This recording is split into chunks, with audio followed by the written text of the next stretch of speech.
Donc, autant vous dire que enregistrer, ça a dû commencer. Ouais, ça a dû commencer. Donc, autant vous dire que vous ne risquez pas de devenir célèbre, hein. Si vous voulez contacter votre impresario pour ça, je vous encourage à le faire, mais je ne pense pas que vous aurez beaucoup de vues pour ce genre de cours, évidemment, mais ça peut peut-être permettre à des personnes qui n'ont pas pu se connecter. On est une quinzaine, hein, ouais, on est 15. Et donc, pour ceux qui n'ont pas pu se connecter, ça peut peut-être permettre justement de se revoir, de revoir les parties qu'il y a.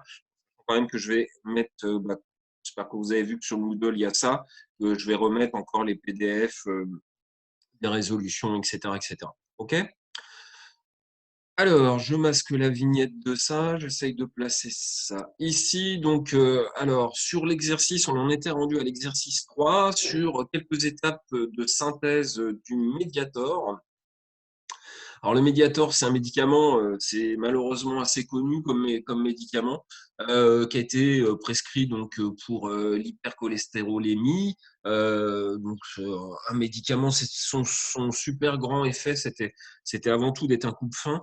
Et dans les entreprises pharmaceutiques servies, en fait, ils le vendaient plus en coupe-faim, en sachant que beaucoup de gens allaient le prendre de façon à maigrir, en fait. Et vous assurez que si vous avez trouvé une pilule qui fait maigrir automatiquement, vous allez beaucoup le vendre.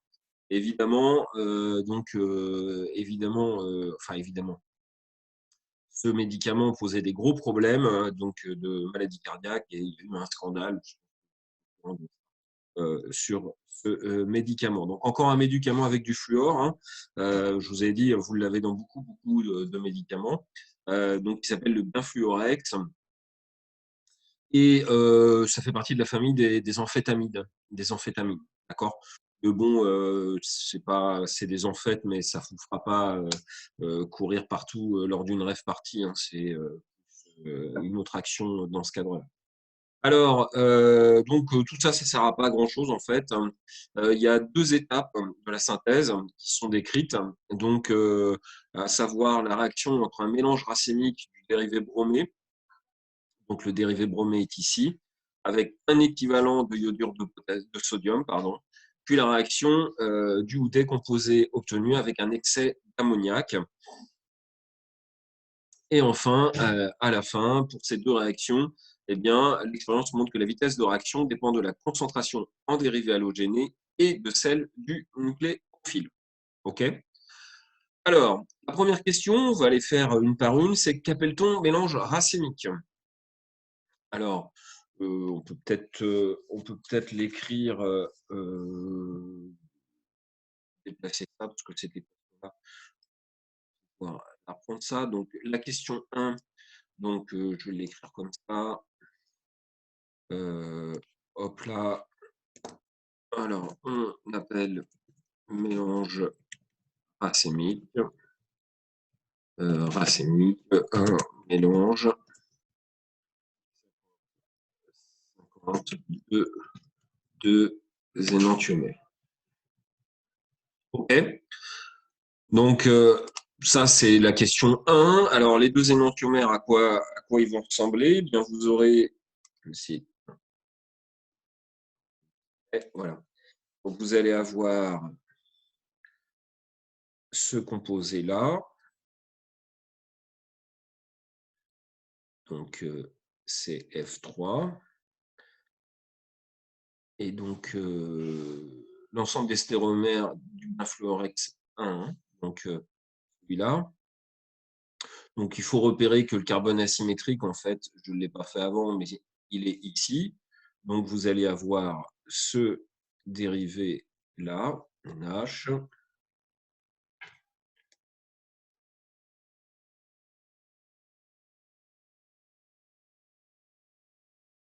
Voilà. Avec donc le CH3 qui pointe vers vous. Et l'autre stéréoisomère, eh bien, c'est celui-ci, tout simplement au niveau du carbone asymétrique, avec le CH3 qui est en arrière du plan et donc l'hydrogène en avant du plan. Et donc, vous avez une dernière partie donc, qui est une partie ester. en fonction chimique. Et à savoir, eh bien, l'ester va être hydrolysé ensuite dans le corps pour libérer en fait cette partie-là, qui est la vraie partie amphicétamine. En fait, elle est tout simplement ici. Alors, donc, on a bien deux stéréoisomères. Vous savoir lequel est R, lequel est S. Tant qu'à faire, on va faire celui-là parce que le quatrième groupement est en arrière. Hein, l'hydrogène est en arrière. Celui-là, il sera 4. Ensuite, bah, c'est assez simple à faire. Ici, le premier, eh bien, il faut comparer carbone, carbone, azote. Donc, le premier, c'est l'azote. Ensuite, on a un carbone et un autre carbone. Ce carbone est lié à un carbone, ce carbone est lié à rien d'autre. Donc, c'est celui-là qui est en second, celui-là qui est en troisième. Il tourne comme ceci et il tourne comme pour faire un S, hein, ce que vous avez appris en moyen mémotechnique, il est S. Et l'autre, bah, l'autre forcément, c'est l'inverse optique, hein, donc il est R. Vous pouvez le refaire, hein, c'est la même numérotation, sauf que comme l'hydrogène, cette fois-ci, est en avant du plan, eh bien, le système est en arrière. D'accord? Donc, on a fait ici, on représente l'ensemble des stéréoisomères, bah, les voilà, 1 et 2. Hein, on va avoir donc 50% de ça et 50% de ça dans le mélange racimique.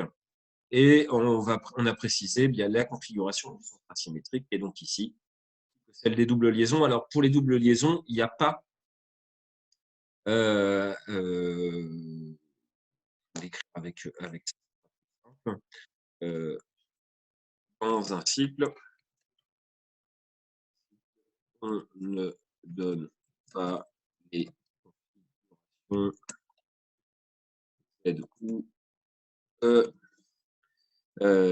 des doubles liaisons. On a vu ça en cours, hein, je pense que ça vous pose pas de problème.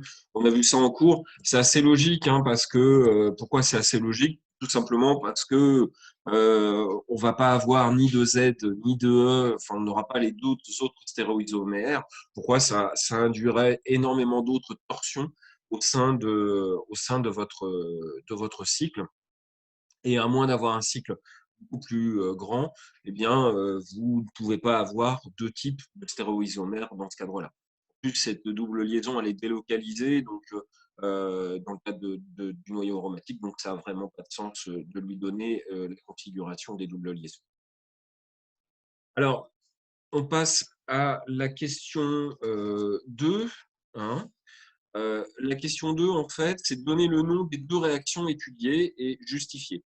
Alors pour ça, il faut lire les choses parce que c'est pas très clair au niveau des conditions. Vous avez NAI, on va en discuter un petit peu de la réaction. Vous avez NAI et vous avez décrit solvant. Or, souvent, je vous ai dit en cours et en TD, enfin, lors des séances précédentes, je vous ai dit, bah, attention, le solvant, c'est souvent un gros indice pour vous dire quel est le type de réaction qui va avoir lieu. D'accord? Alors, sur le deuxième, on va avoir une petite idée parce qu'avec NH3, on est dans quelque part, comme on est dans un excès, on est dans un solvant qui va être protique. Donc, ça nous donne directement du SN1. Ici, pardon, du SN2 dans ce cadre-là. Et ici, l'intérêt, la logique est écrite ici, hein, c'est pour ces deux réactions,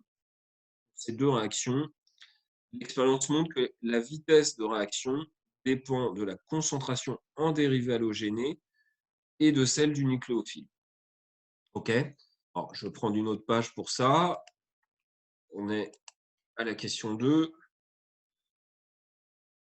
Hop là. Alors, à la question 2, la vitesse, elle dépend d'une constante, de la concentration en nucléophile et en dérivés halogénés. Donc ça, c'est la définition d'une ESN2.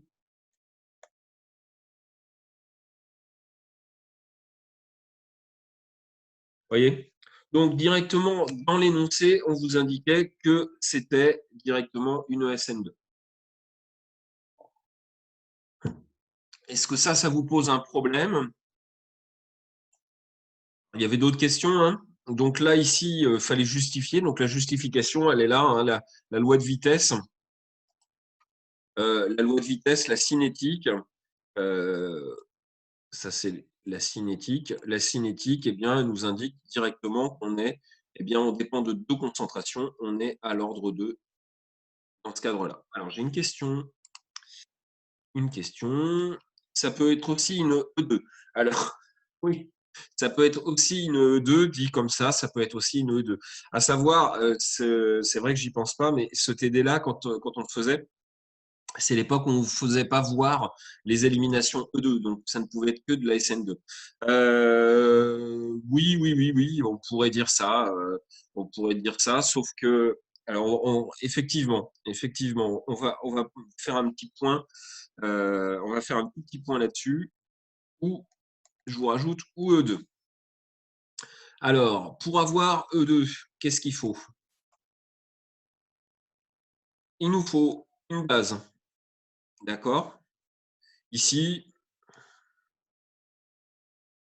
c'est NaI, c'est-à-dire I-. I-, c'est tout sauf une base, hein. Là, on est tranquille. I-, c'est pas une base.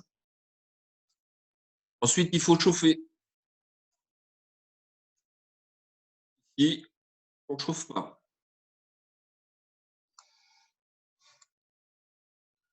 OK? Donc, SN2. OK? Donc, c'est une bonne remarque, hein. C'est une bonne remarque. C'est vrai que c'est une bonne remarque. Bon, après, voilà, au niveau de cette réaction, dans ces cas-là, on ne chauffe pas. C'est pas indiqué, hein, du tout de température. Quand on a élimination, il faut mettre une température on vous fasse orienter vraiment là-dessus. OK? Les 2 réactions, c'est 2 SN2. Alors, on vous a dit de proposer un solvant dans ce cadre-là. Alors, ça, c'est la question 3.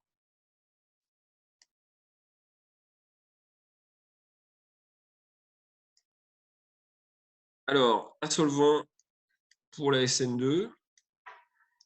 Est-ce que vous avez des idées de solvant vous-même? DMSO, Voilà. THF, TFF. Voilà. F, THF. Ah, j'en ai un aussi qui m'indique de MSO. Bon, c'est vrai que c'est un grand classique, hein. Un grand classique. Il y en a plein d'autres, hein, mais de toute façon, c'est un solvant polaire et aprotique. OK? Alors, l'autre question, la question 4. Donner la structure et le mécanisme de ces 2 réactions. Bah, on va les voir, là-dessus. Donc ça va être la question 4. Je ne sais pas si j'ai suffisamment de place. Donc 4, allez, comme ça. Donc, la première réaction, voilà, off. Le problème, c'est que j'ai pas. Bref, j'ai pas ça sous les yeux, moi. Hop. Hop. Et c'est. Ouais, alors ici, le brome est comme ceci. Alors, on va dans un premier temps, eh bien, on a Na plus I-. D'accord. Alors, le DMSO. I-, c'est le nucléophile.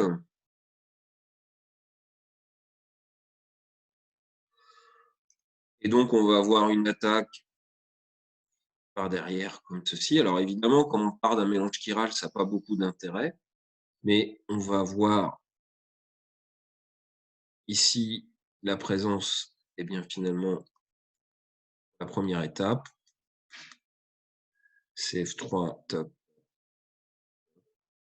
avec un iode, un reste, et Br- qui est parti. Ça, c'est la première étape. La seconde étape, eh bien, la seconde étape, c'est avec l'ammoniac. On va avoir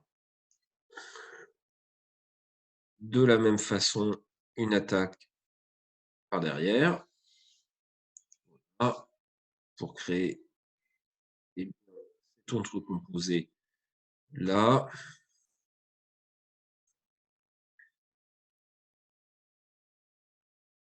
Alors, la grande question qui est derrière, NH3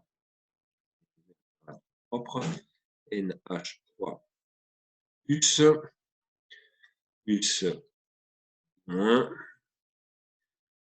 Br moins et Na plus. Là, c'est histoire de remettre tout. Et comme on est en excès, NH3, c'est aussi une base faible.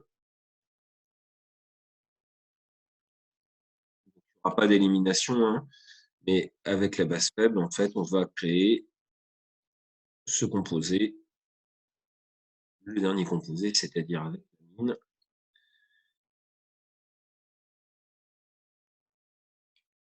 NH2, comme et 3 ici. Donc ici, c'est appelé, ça c'est le composé 3, et ici, c'est le composé 4. OK. Et plus quoi, qu'est-ce qui reste? En fait, il a capté un petit proton, NH4+, plus I-, B, I-, Br- et Na+, à la fin. OK? Donc, sur cette question qui est la question 4,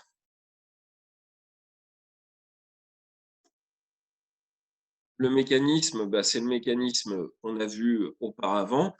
Il n'y a pas beaucoup d'intérêt de faire une SN2 parce que de toute façon, la chiralité, c'est-à-dire de mettre en avant la chiralité, parce qu'on part d'un mélange racémique, donc avec le CH3 vers l'avant, le CH3 vers l'arrière, donc c'est exactement la même chose, la même organisation, sauf qu'il faudra à chaque fois les répéter à chaque fois.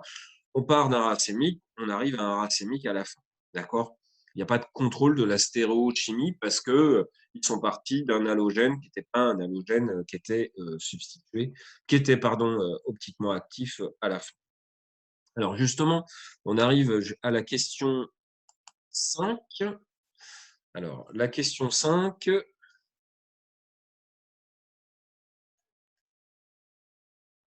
La question 5, je crois, c'est le mélange final est-il optiquement actif? Alors, on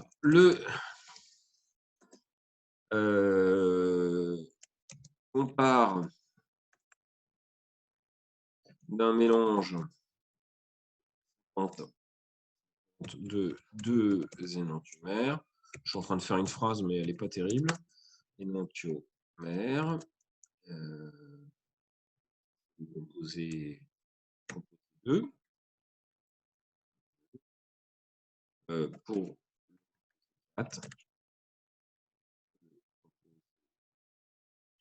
4. On a également un mélange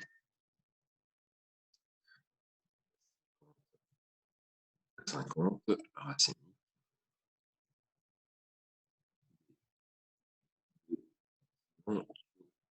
Mère. OK.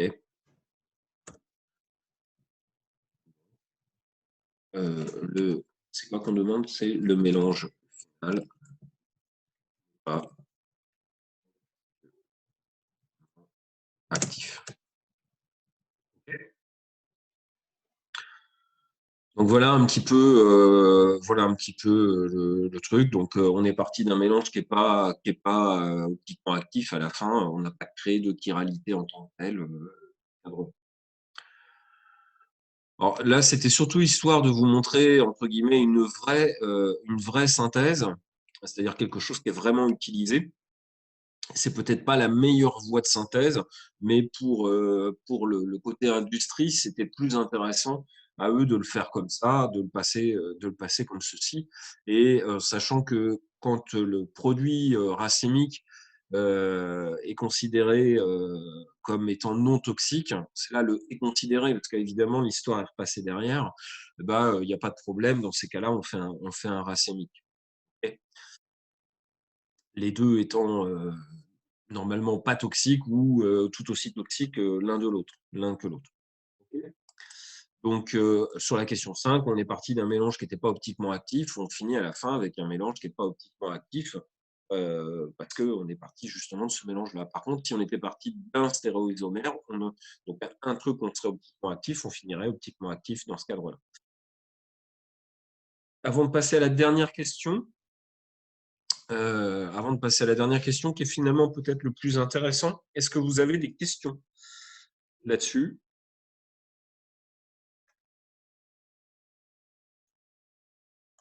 Non. Alors, la question 6, je finis sur la question 6. Expliquer le rôle de l'utilisation de NAI au cours de la synthèse. Alors ça, c'est un truc qu'on verra. Ouais. J'ai une conversation. Pourquoi c'est NH3+ dans le composé 4? Bonne question. Alors, NH4+, NH3+ dans le composé 4. Alors, attendez. Ici, je reviens. Je reviens sur ce composé-là. Vous avez ici NH3 qu'on fait réagir. C'est le doublet de l'azote qui va réagir et qui va faire l'action. Donc, on a bien NH3 plus qui arrive et I-. Et à la fin, eh bien, on capte en fait on capte le proton en trop ici pour créer NH2, le composé NH2 plus NH4+, dans ce cadre-là, une base dans ce cadre-là. Ok, ça va ou pas? Ça, c'est juste qu'à la fin, on retrouve. Qu'est-ce qui vous gêne en fait? J'ai pas bien pigé ce qui vous gêne.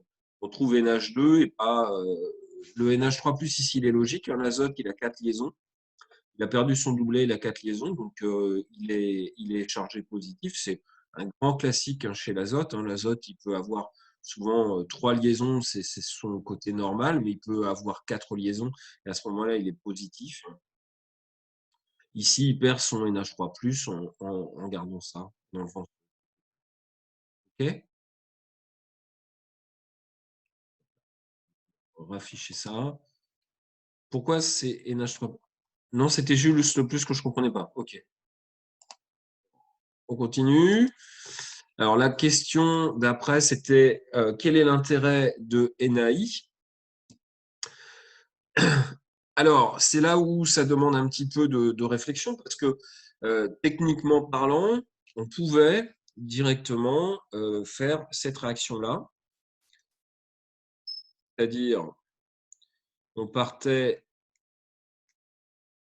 dérivé bromé comme ceci, donc ça c'est le composé 2, et en faisant réagir NH3 comme ceci, on pouvait tout à fait envisager eh bien, une attaque SN2 comme ceci,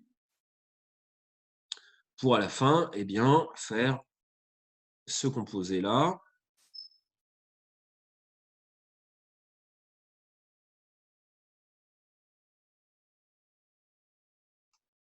avec NH2, allez, NH4+, Br-, comme ceci. OK. Et ça, c'était possible en une seule étape.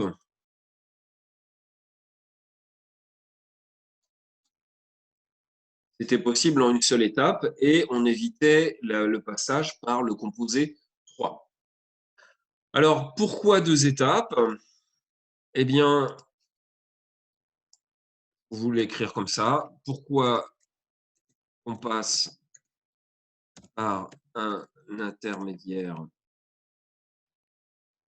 iodé? Je vous l'écris comme ça.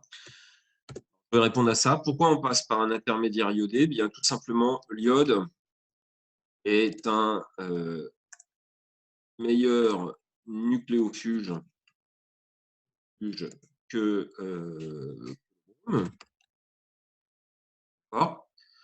hein, la réaction avec le nucléophile NH3 qui est un faible nucléophile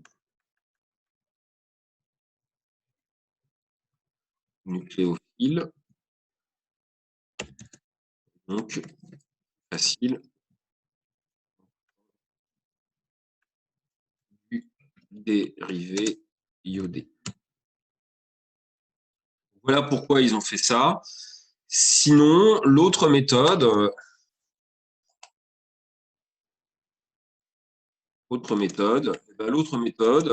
ça aurait été de faire les choses différemment, c'est-à-dire on partait du dérivé bromé, comme ça. Et au lieu de faire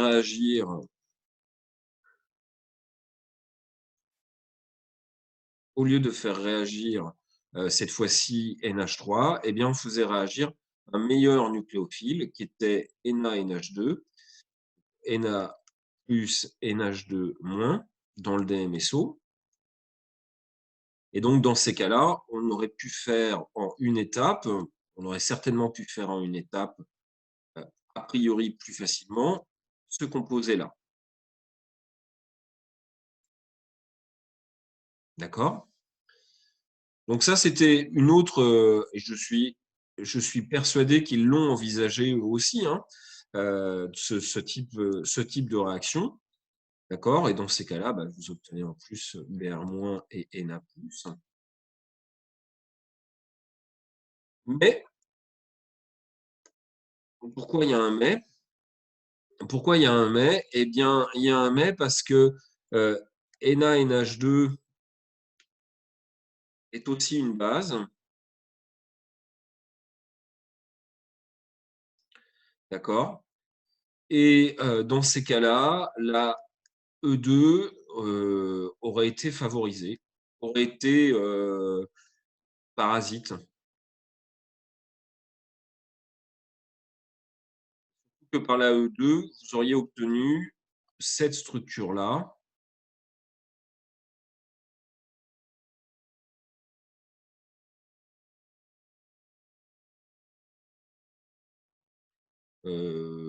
Ceci, la Z, alors je ne sais pas si ça va être la Z ou la E, mais de toute façon, ça serait Z ou E. Z et E, d'accord? Et sur cette structure-là, eh bien, vous avez de la mésomérie. Okay, qu'aurait stabilisé aussi. D'accord? Donc, en travaillant, à mon avis, en faisant avec NaNH2 dans le DMSO, en travaillant à basse température, je pense qu'ils auraient réussi à l'avoir, ce composé-là, en une étape.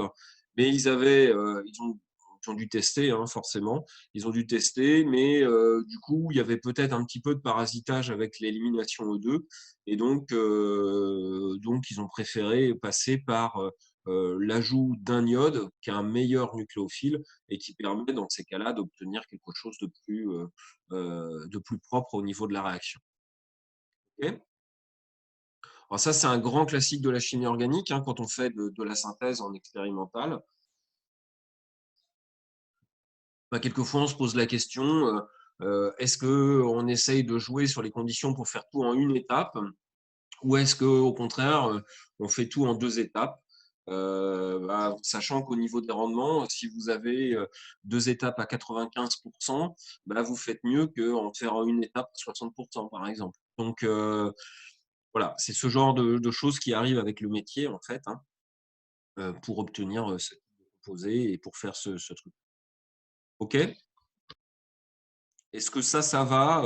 Bon, c'est le seul truc qui était intéressant. Donc, le classique, hein, c'est de changer de changer un dérivé halogéné par un autre dérivé halogéné pour avoir une réaction plus rapide et plus facile à faire C'est un truc qu'on revoit régulièrement.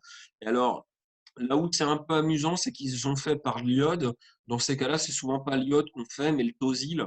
Alors, je crois que j'en ai parlé en cours. Alors, on n'est plus dans les dérivés halogénés, hein, mais le tosyl, c'est un très très grand classique pour faire du SN2. Et là aussi, j'aimerais bien savoir pourquoi ils n'ont pas utilisé le tosyl. C'est encore d'autres questions. Je ne vais pas me poser des questions plus que ça sur leur réaction, mais à mon avis, ils ont dû tester encore d'autres choses de façon à ce qu'industriellement, ça soit le plus facile à faire. OK? Alors, est-ce que vous avez des questions sur cet exercice-là qu'on vient de finir, hein, avant de passer à l'autre exercice qui est la réactivité du bromoalcool, d'un bromoalcool?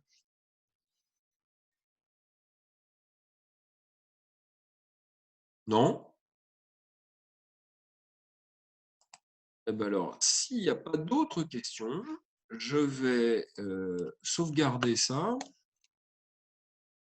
Hop, et ben là, je vais l'exporter en PDF et comme ça, tac, tac, chimie, exercice 3, ça, on pourra le déposer. Ensuite, on va faire un nouveau document. Pouf, on va faire L1 chimie. Et on en est à l'exercice. Je ne sais pas comment c'est numéroté, c'est un peu le bazar, hein. Parce que là, c'est l'exercice 4, mais il y a eu d'autres exercices. Bref.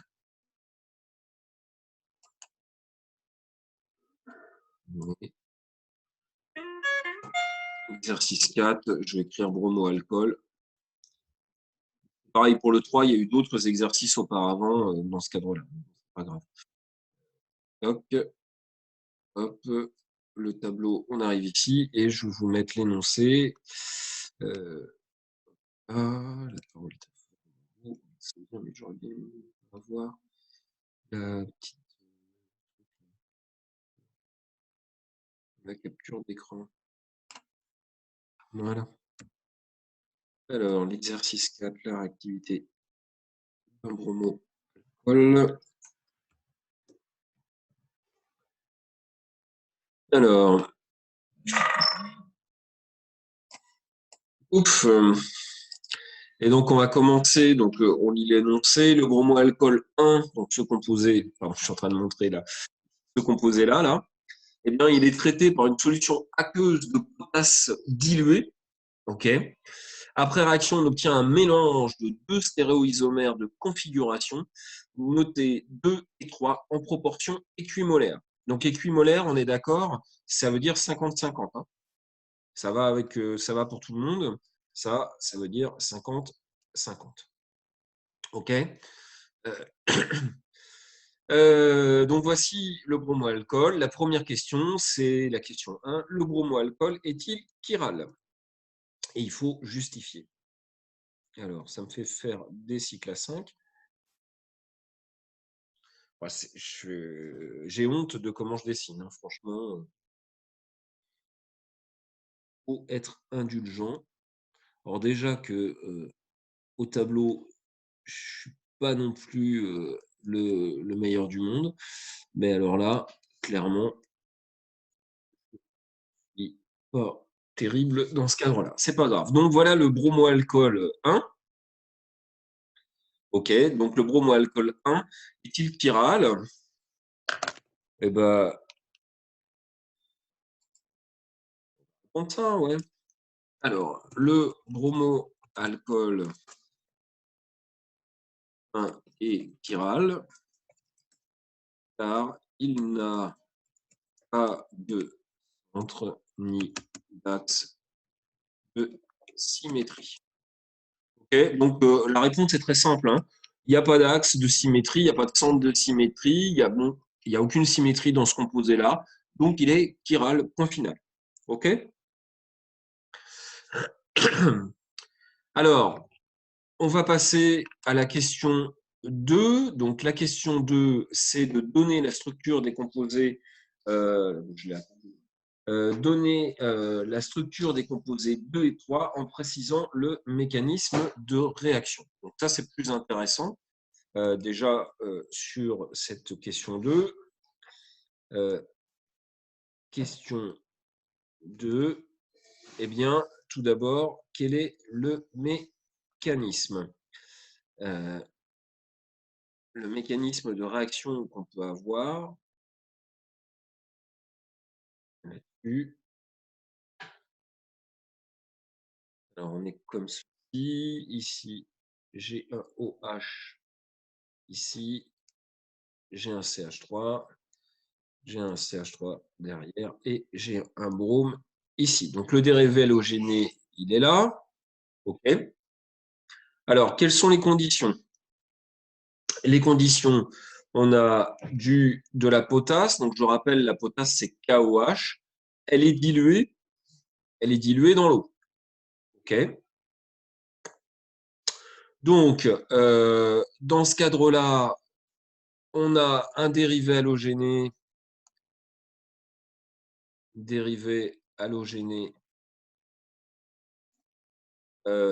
qui est tertiaire. Okay. On est dans un solvant qui est protique, polaire et protique, c'est-à-dire que c'est dans l'eau. Okay. Donc, tout ça, ça nous envoie sur de l'ordre 1, donc soit SN1 ou E1. On ne chauffe pas. D'accord. Donc, c'est tout simplement de la SN1. Alors, est-ce que ça pose problème, ça, ou pas?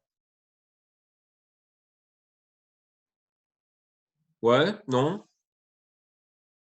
Bon, bah, si ça ne pose pas de problème, on va continuer là-dessus. Donc, la première étape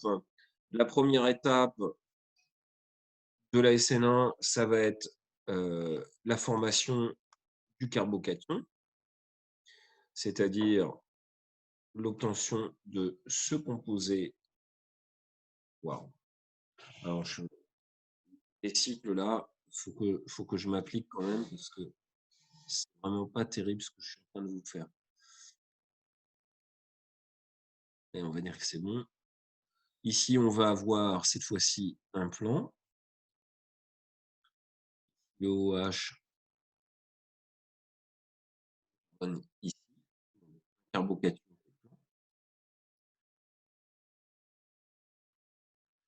Le carbocation, il va être stabilisé par des effets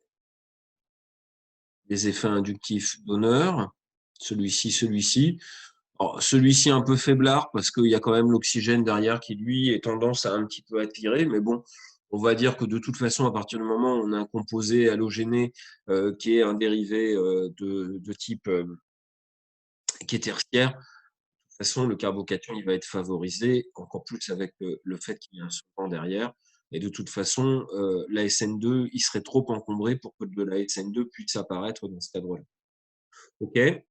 Donc, au niveau de ça, on va avoir donc ce carbocation qui est plan sur la première étape.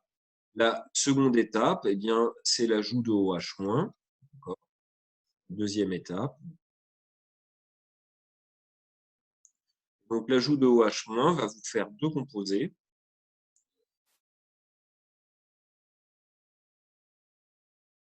Deux composés-ci, avec le OH par-dessus. Donc là, bien.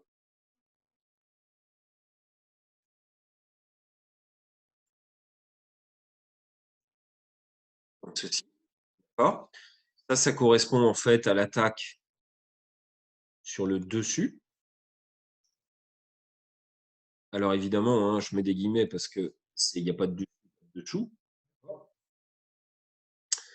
Et vous avez également l'attaque, cette fois-ci par le dessous.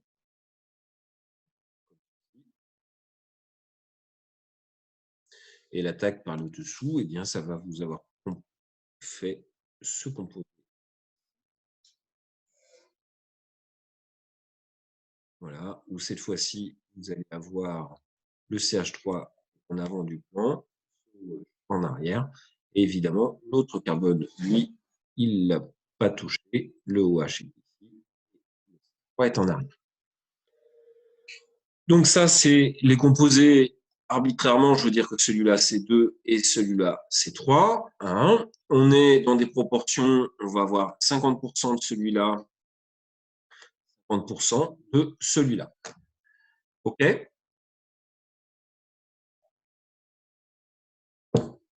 Est-ce que ça va sur la troisième question? Hein. Donc, on a bien ces deux autres composés, donc les composés 2 et le composé 3. Ils vont changer principalement au niveau de ce carbone qui est ici. Okay. Ils changent l'inversion ici, dans ce carbone-là. Alors, ça, c'était la question 2, pardon, ce n'est pas la question 3, ça, c'est la question 2. La question 3, si vous n'avez pas de questions là-dessus, la question 3, ben, je vais y répondre ici. Je vais y répondre ici. La question 3, c'est est-ce que les composés 2 et 3, les composés 2 et 3 sont-ils chiro? Alors, tout d'abord, le composé 2 ici. Le composé 2, je ne vais pas le redessiner, je vais faire une petite copie. Le composé 2,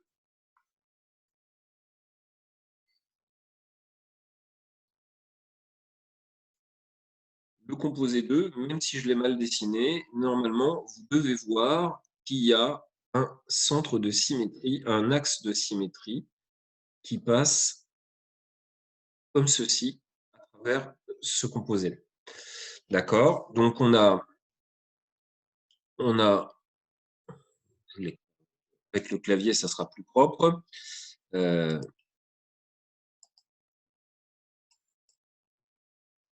On a un axe de symétrie. Le composé 2 n'est pas chiral. OK, il n'est pas optiquement actif. C'est bon? Donc ça, ce qu'il fallait trouver là-dessus, surtout, c'est le fait que vous aviez un axe de symétrie pour ce composé-là. C'était une des choses les plus importantes. Pour le composé 3, eh bien, le composé 3, si on regarde un petit peu, le composé 3, eh bien,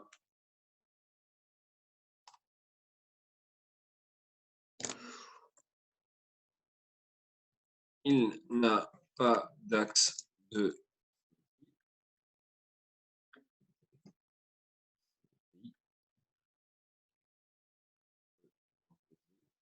et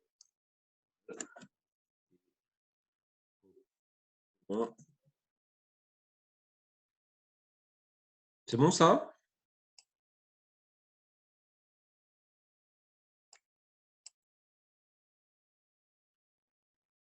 Et donc, quelle relation stéréoisomérie existait-il entre ces deux composés? Non, pardon. Les composés 2 et 3 sont-ils chiro? Donc ça, on a répondu à ça. Donc le composé 2 n'est pas chiral. Le composé 3, parce qu'il a un axe de symétrie. Le composé 3 est chiral. Donc voilà, la justification s'est faite. Quelle relation de stéréoisomérie existe-t-il entre ces deux composés? Alors, si vous regardez bien, vous avez deux composés qui comportent deux carbones asymétriques. On ne va même pas s'embêter à voir si c'est R ou si c'est S, mais ils comportent deux carbones asymétriques à l'intérieur. Ils ne sont pas images dans un miroir l'un de l'autre.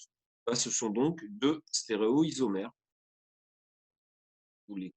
Les composés 2 et 3 ne sont pas images dans un miroir l'un de l'autre. Ils ne sont pas des isomères, mais diastéraux.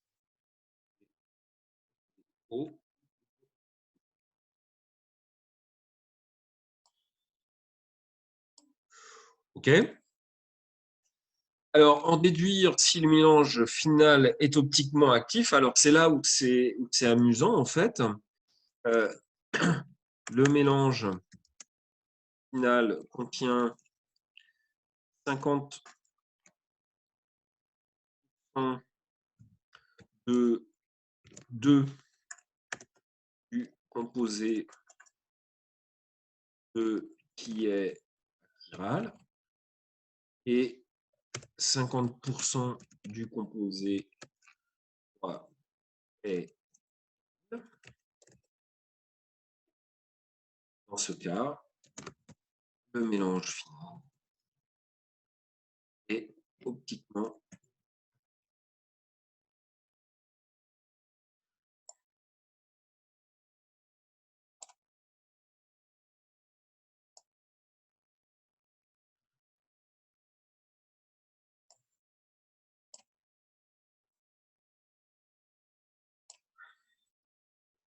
Alors, je reviens un petit peu là-dessus. Je reviens un petit peu là-dessus.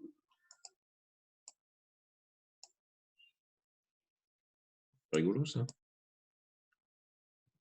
Pas réussi, hein. Je voudrais enlever ce truc-là de le bouger. Je sais pas trop comment faire. Non. Voilà, c'est propre. Alors, je répète. On obtient, c'est une ESN1, on obtient 2 composés à 50-50. Classique d'une ESN1. C'est normal. On en obtient un par rapport au carbocation qui a fait l'attaque sur le dessus et un autre qui a fait l'attaque par le dessous. Rappelons que le carbocation est plan et donc vous avez 50% de chance d'arriver par le dessus ou par le dessous. OK? Donc, à la fin, on obtient un mélange 50-50. Généralement, dans les SN1, comme vous avez 50% de l'un, 50% de l'autre, à la fin, le mélange global, il n'est pas optiquement actif. Parce que, souvenez-vous, c'est comme quand on fait dans les mélanges racémiques, quand vous mettez dans les polarimètres, quand vous mettez 50% de R, 50% de S, à la fin, eh ben, le truc ne bouge plus et vous êtes sur un mélange qui est inactif, qui est optiquement inactif. Ici, le problème qu'il y a, c'est que le composé 2, il est achiral. Donc, c'est comme si vous aviez mis du méthane ou de l'éthanol. Pour lui, c'est carrément un composé qui n'a pas de centre de chiralité. Donc, il n'y a pas de déviation de la lumière, par exemple, vers la gauche. Et il y aura de la déviation de la lumière uniquement dans une direction, droite ou gauche. D'accord? Ça sera fait par le composé 3. Pourquoi? Parce que le composé 3, lui, il n'a pas d'axe de symétrie, il est chiral, et donc, dans ce cadre-là, il est optiquement actif. Ce qui est important de voir, c'est que le composé 2 et 3, eh ben, c'est des composés qui diffèrent uniquement par ça, leur stéréoisomérie, mais ils ne sont pas images dans un miroir de l'indose, ce n'est pas des énantiomères, c'est donc des diastéréoisomères. Point. Et ensuite, le mélange final, bah, comme 2 est achiral et 3 est chiral, bah, le mélange final, il est optiquement actif. Est-ce que ça vous pose des questions dans ce cadre-là?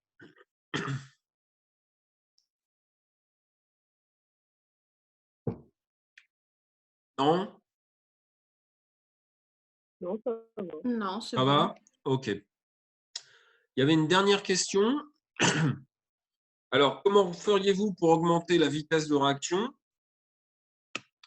Hop là, je prends. Donc, question 5. Hop là, je suis ouvert. Monsieur, il y a la question 4 avant. Ah, la vitesse de réaction. Ah oui, oui, pardon. Alors, question 4. J'ai envie que ça se finisse, moi. 4. Il y a quelqu'un qui est intervenu. C'était aussi pour la question 4 ou pas? Je vais arriver. Non, c'est pas ça qu'il faut que je fasse. Ça, c'est pour me voir. Alors, le mélange de composés diastéro est quand même optiquement actif normalement. Alors, il faut que je comprenne les questions. Le mélange de composés diastéro-isomères est quand même optiquement actif normalement. Ici, en fait, normalement, le mélange de composés diastéro-isomères, dans la logique classique, il est il est rarement optiquement actif parce que justement, vous avez 50% de l'un, 50% de l'autre. Je reviens sur le tableau précédent. Il est rarement optiquement actif d'habitude. La spécificité, le petit côté rigolo, c'est qu'en fait, comme le nucléophile, c'est aussi un OH, ici à la fin, on se retrouve avec un axe de symétrie. Vous imaginez bien que la réaction, si on avait fait comme auparavant, si on avait fait réagir de l'ammoniac dans de l'eau, on aurait obtenu à la fin du NH2. Bah, si on avait ici du NH2, là, le composé, il n'a pas de centre de symétrie, donc il est optiquement actif, et celui-là, il est optiquement actif. Et comme c'est un mélange des deux, bah, du lévogir et du dextrogir, et bah forcément, dans ces cas-là, le mélange ne serait pas optiquement actif. Je ne sais pas si je suis clair. Ici, le côté facétieux, c'est que en fait, on remplace un brome par un OH. Et donc, comme on remplace un... il ne faut pas que ça soit... Il y a quelqu'un qui m'a écrit encore autre chose, je n'ai pas vu. Je ne vois pas bien. Il ne faut pas que ça soit deux énantiomères pour que ça soit optiquement inactif. Dans ce cadre-là, si on avait un NH2, non, c'est pas ça. Dans ce cadre-là, si on avait un NH2, non, ça serait deux composés, même si vous mélangez, un composé R du menthol avec un autre composé R du fructose, par exemple, c'est deux composés différents, le mélange est quand même actif.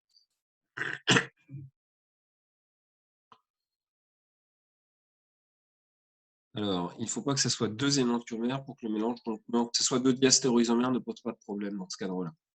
OK? Bon, si c'est bon, je peux revenir sur la question 4. Alors, la question 4, c'était la vitesse de réaction est-elle modifiée en augmentant la concentration en potasse? Eh bien, on est dans le cadre d'une SN1. Donc, dans une SN1, eh bien, l'étape... Alors, hop là. Alors, dans une SN1, l'étape limitante est celle de la formation du beau cinétique de la réaction. Ne dépend que de la concentration en dérivés halogénés.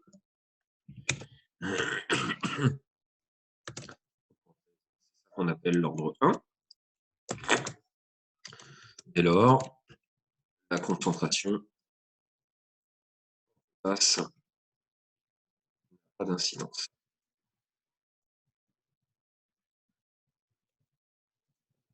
La vitesse.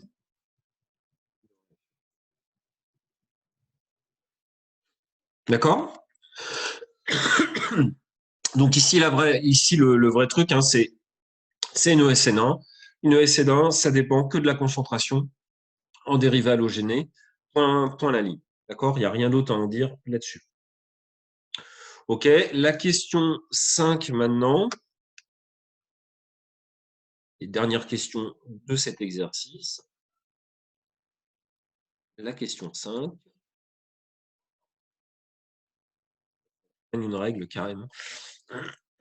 Alors, comment vous feriez-vous pour augmenter la vitesse? Alors, pour augmenter la vitesse de réaction, vu qu'on dépend que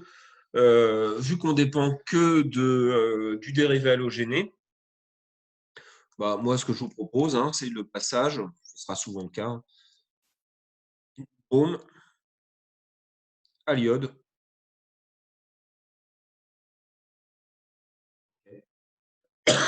Si vous remplacez le brome par de l'iode, donc en fait, ça revient à faire ce composé-là. C'était Donc, si vous avez un iode, bah, du coup, la réaction ira plus vite. OK? Donc, c'était ce qu'il fallait répondre, c'était le passage à l'iode. L'iode est un meilleur nucléofuge. Meilleur, je vous l'écris, nucléofuge, entre parenthèses, un groupe. En cours, hein, bien sûr, hein, mais je l'aurais écrit. Et bah, du coup, l'iode vous aidera dans ce cadre-là. Excusez-moi. Est-ce que vous avez des questions? Je vais sauvegarder ça. Je vais juste en profiter, parce que j'ai mes enfants à côté, pour demander à ce qu'ils me fassent un café. Excusez-moi. Hop là. Noémie, tu viens me faire un café, s'il te plaît? Voilà. C'est comme ça qu'on les dresse.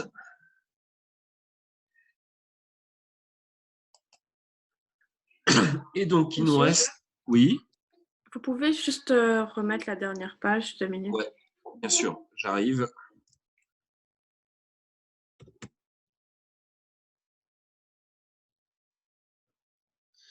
Alors, c'était celui-là.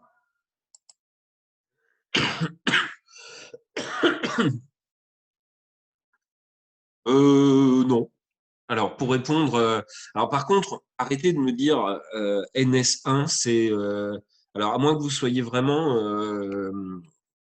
Mais on dit SN1 en français, hein, quand même. Pas NS1. Ok. Alors, je reviens sur mon tableau. Non, j'ai déjà tout tourné. Il est où? Oh, on va y arriver. Le document.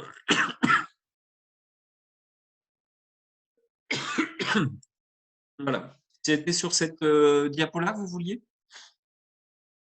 Oui, c'était ça. Noémie, ma tasse, elle est là? C'est bon. Merci. Alors, quelle est la question là-dessus? Non, c'est bon, c'est juste pour prendre. Non, c'était juste pour prendre en note, c'est bon. Oui, bien sûr. Pardon? Pris notre tasse. Elle est. Tu l'as utilisée l'autre tasse ou pas? J'ai pris une autre tasse à café. D'accord, c'est bien, c'est bien.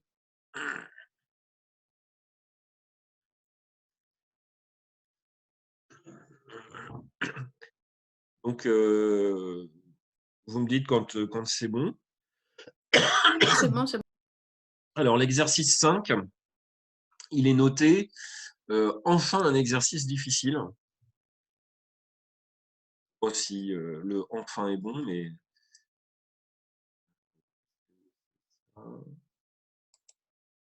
Non, je ne vais pas y arriver à ce truc-là, moi.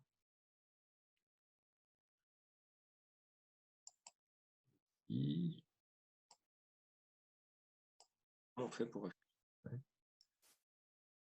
Ouais.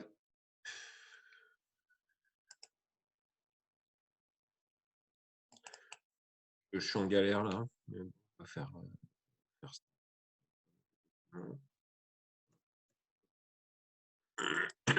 Voilà. Alors, l'exercice 5, enfin un exercice difficile. Il faut compléter des synthèses suivantes. Donc, ça. Alors, on précisera notamment la structure du décomposé obtenu, ainsi que les mécanismes correspondants et éventuellement les réactifs à utiliser. Et alors, le premier qui va nous intéresser, c'est celui-ci. On va regarder ça. On va regarder ça sur la première partie. On va faire réagir. Eh bien, sur ce composé-là, on va faire réagir du NaN3. On va expliquer ce qu'est l'azoture de sodium à un équivalent dans du DMF à 0 degré pendant 6 heures. Et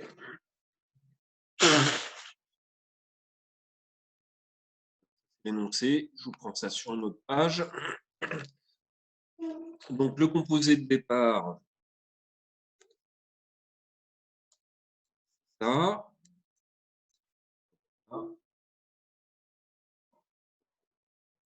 Les bateaux.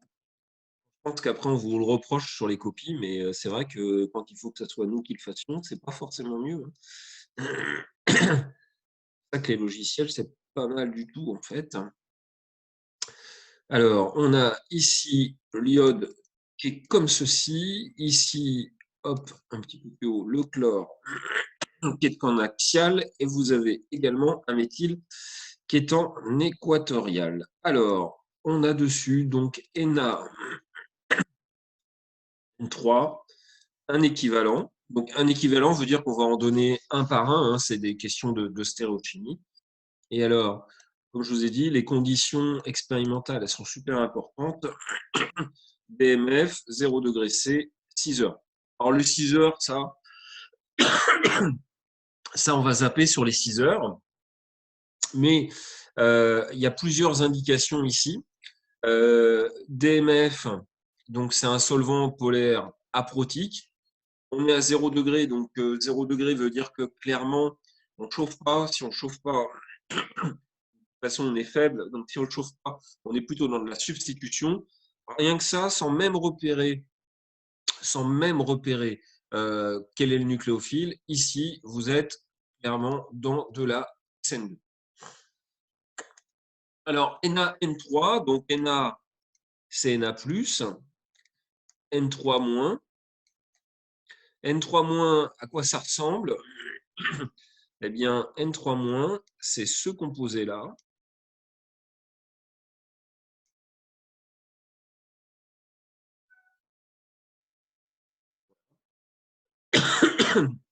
Et vous voyez, donc vous avez une charge moins, une charge plus et une charge moins.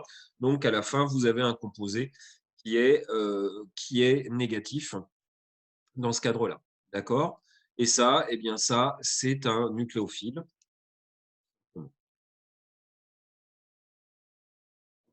Merci.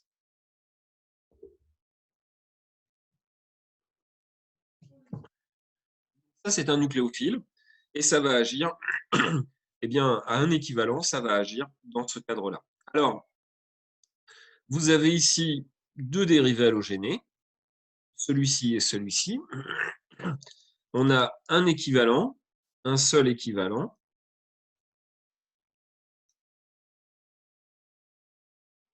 Il va agir eh bien, sur le meilleur nucléofuge.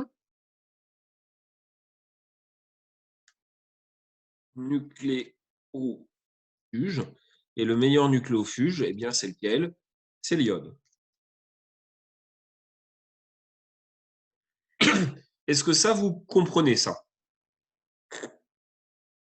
OK? Donc, on a deux nucléophiles, on a ici deux dérivés halogénés, finalement, hein, sur la même molécule. On est dans la question, on est dans le difficile, là, hein. On a deux dérivés halogénés, on a un iode, un chlore. Donc, dans ce cadre-là, il va agir, puisqu'il y a un seul équivalent, il va agir sur l'iode. On est dans le cadre de la SN2, donc on va avoir une attaque. Eh bien, on va avoir une attaque par derrière sur le moins du N3, c'est-à-dire comme ceci, avec dégagement de ce composé-là. On va faire donc une inversion de configuration au niveau de ce dérivé halogéné-là. On a le méthyle qui est resté comme ceci, le chlore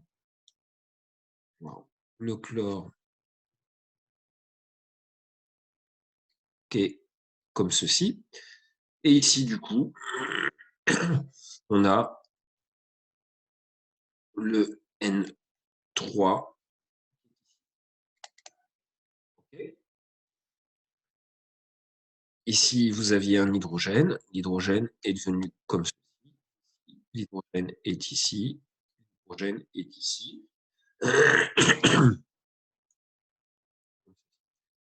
Si vous voulez, de façon peut-être plus simple, On peut aussi faire une projection. Donc, pour faire une projection, tout simplement, on se place au-dessus, on regarde dans cette direction-là, puis on va regarder à quoi ça correspond. Et on regarde comme ceci. OK? Alors, dans ce cadre-là, l'autre chose aussi à faire, c'est de numéroter les carbones, comme ça on sera tranquille. Donc, ici, je fais le carbone 1, derrière le 2, le 3, le 4, celui qui porte le chlore, le 5, et le 6 ici. Donc, mon composé en projection, ça fait ça. Cycle à 6 que je vois en projection, je mets le 1, le 2, le 3, le 4, le 5 et le 6 comme ceci. Alors, quand je regarde vue du haut, d'après vous, l'iode, vous le voyez en arrière du plan ou en avant du plan? Participation? En arrière ou en Je avant? dirais en arrière, moi. En arrière? Mais- Ouais, c'est en arrière. C'est effectivement en arrière. En fait, vous allez voir l'hydrogène qui va pointer devant vous, donc vous le voyez en arrière du plan. Carbone, le méthyle sur le 4, bien vu du dessus, c'est l'hydrogène qui est en arrière et le carbone au-dessus. Donc, vous allez avoir le CH3 comme ceci. Le carbone 5, eh bien, vous verrez par le haut, vous verrez d'abord le chlore. Vous aurez le chlore comme ceci. Hydrogène en arrière du plan. OK? Alors, on peut même s'amuser, bon, je ne sais pas si on s'amuse, à faire les R et les S de ce composé-là. OK? Donc ici, vous allez avoir en 1, vous allez avoir l'iode. OK? L'hydrogène est en avant du plan, donc ça veut dire que le sens de lecture qu'on va trouver, il sera inversé. Ici, on a carbone, carbone, c'est la même chose. Ce carbone est lié à un carbone, ce carbone 6 est lié au carbone 5, ce carbone 2 est lié au carbone 3. Le carbone 5, c'est la même chose. Le carbone 5 est lié à un chlore, c'est fini. On passe devant l'autre carbone. Et donc, on tourne comme pour faire un S, mais comme l'hydrogène est devant, ce carbone-là est R. OK? Ça va, ça? Ensuite, si je regarde bien sur le carbone 4, j'ai des couleurs, je vais essayer avec les couleurs. Vous avez en arrière du plan, vous avez l'hydrogène. OK, ça c'est le numéro 4. Donc ça veut dire qu'on est dans le sens normal de lecture. Alors carbone, carbone, carbone partout. Ce carbone est lié à un chlore, il va passer en premier. Ce carbone est lié à un autre carbone, il passera en deuxième par rapport à celui-là qui est en troisième. Donc on tourne dans ce sens-là, on tourne comme pour faire un R, on est dans le sens normal de lecture. On est donc face au R. Et enfin, ce carbone ici, l'hydrogène, il est en arrière du plan. L'hydrogène, c'est le quatrième groupement. Hein. Le chlore est en premier, ça c'est plus facile. Ici, là, les petites astuces. Ici, vous avez un carbone. Ici, vous avez un carbone. Ce carbone est lié à un carbone. Ce carbone, il est lié à deux carbones. Donc, c'est celui-là qui est en 2 et celui-là qui est en 3. Là, ça peut être source de confusion. Pourquoi ça peut être source de confusion? Parce qu'on voit l'iode au bout, mais l'iode, il est à un étage avant. D'accord? Et donc ici, si on tourne notre truc, on voit qu'il fait tout simplement un S. Comme ceci. OK? Bon, ça, c'était histoire d'être un petit peu complet. Ici, je regarde, je vais continuer, puis vous allez voir que ce n'est pas complètement fini. Ici, je regarde mon composé vu du dessus. Donc, vu du dessus, je vais avoir un cycle à 6. On renumérote donc 1, 2, 2, 3, 4, 5, 6. Du coup, eh bien, au niveau de la numérotation, on tourne toujours dans le même sens. 1, 2, 3, 4, 5 et 6. Alors, ici, le groupement N3, vous allez le voir en avant du plan. D'accord ? Le groupement 4, vous le verrez en avant du plan. et le groupement 5, le chlore en 5, vous le verrez en avant du plan. Et si vous regardez bien, eh bien cette fois-ci, le 1 est ici, ça n'a pas changé. Des fois, ça peut changer la numérotation, mais ici, ça n'a pas changé. 1, 2, 3. On tourne dans ce sens-là, c'est-à-dire pour faire un S, et cette fois-ci, l'hydrogène est en arrière, il est S. Si vous regardez bien, les autres restent pareils, hein, c'est-à-dire R ici et S ici. Et si vous regardez bien, en fait, votre composé, eh bien, vous avez, c'est une vraie SN2, hein, dans le sens où vous aviez une attaque par derrière là-dessus, avec une inversion. On a ici donc l'inversion de Walden de la SN2.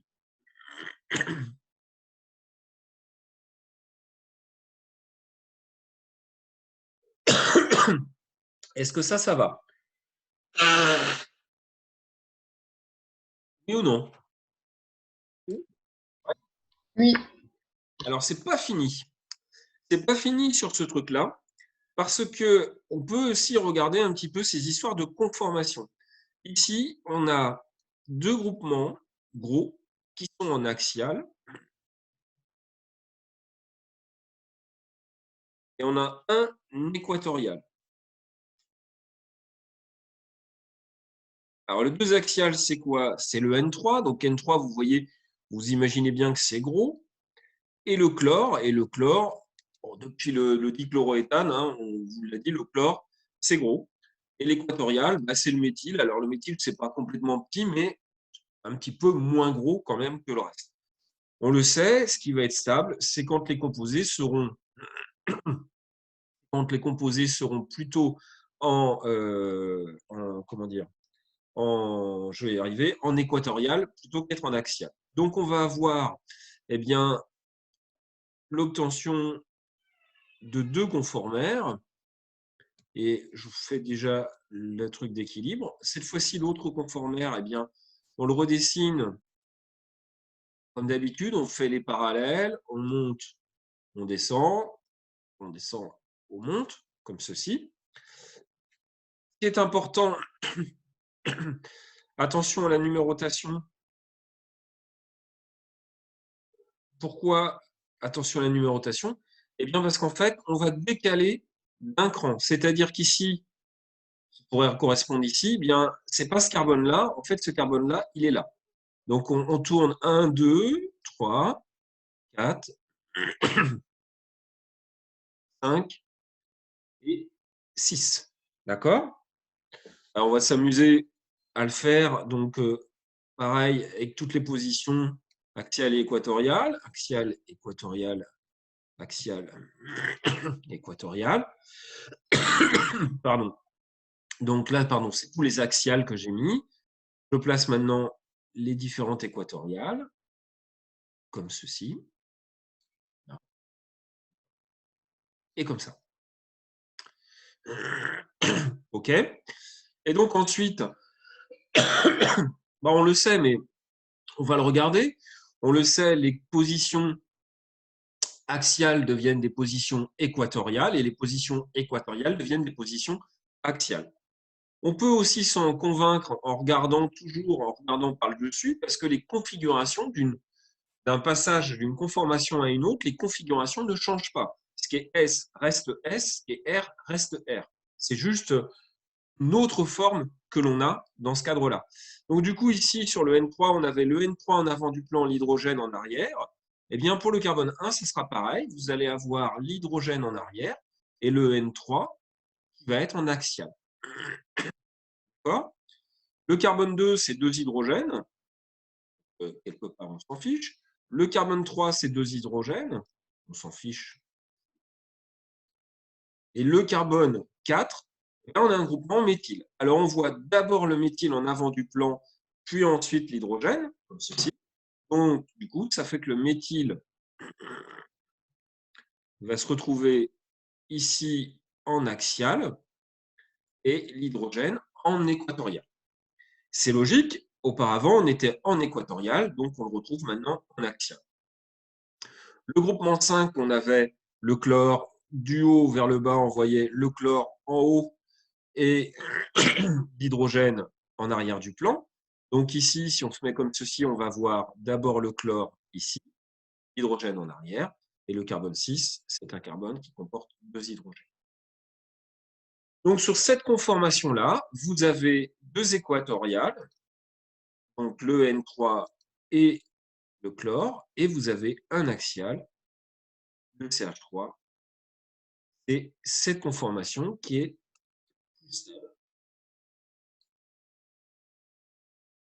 cette conformation qui sera favorisée. D'accord? Donc, comme je vous ai dit, hein, c'est un exercice qui est un petit peu plus compliqué. Un exercice qui est un petit peu plus compliqué qu'auparavant. Bah, pourquoi? Parce qu'on mélange un peu de tout. Donc, il fallait voir que c'était une SN2, il fallait voir ce que c'était que comme nucléophile et NAN3, c'est pas non plus le plus évident. Ensuite, il fallait bien voir qu'entre on avait 2 dérivés halogénés et donc c'était l'iode qui allait partir en premier avec un seul équivalent. Et derrière ça, il fallait faire les différentes conformations pour trouver ce composé-là. Pour vous dire qu'on commence pour du L1 en L1. Enfin, si on pose ça à l'examen, on est sûr qu'on n'a pas de réussite derrière. Mais bon, l'idée ici, c'est de regarder, c'est le dernier exo, hein, des derniers TD. L'idée ici, c'est de regarder un petit peu la difficulté, de mélanger un petit peu tout en termes de difficulté. Monsieur, Oui. du coup, si on a une SN à faire avec une chaise, il faut faire toujours les 2 conformations. Enfin, les 2 de la chaise. Soit vous avez du bol et vous voyez que dès le départ, vous avez, si dès le départ, j'avais construit celui-là, c'était celui-là qui vous était donné, hein, mais si dès le départ, vous l'avez mis avec l'iode en axial, vous seriez tombé directement sur l'azoture en équatorial et vous auriez eu le composé le plus stable dès le départ. Donc, ce que vous pouvez faire dans ces cas-là, c'est regarder qui est en équatorial, combien vous en avez en équatorial, combien vous en avez en axial, et puis d'essayer de faire les deux, de voir s'il y a un changement conformationnel à opérer dans ce cadre-là. D'accord? Ok, merci. Alors, la deuxième partie,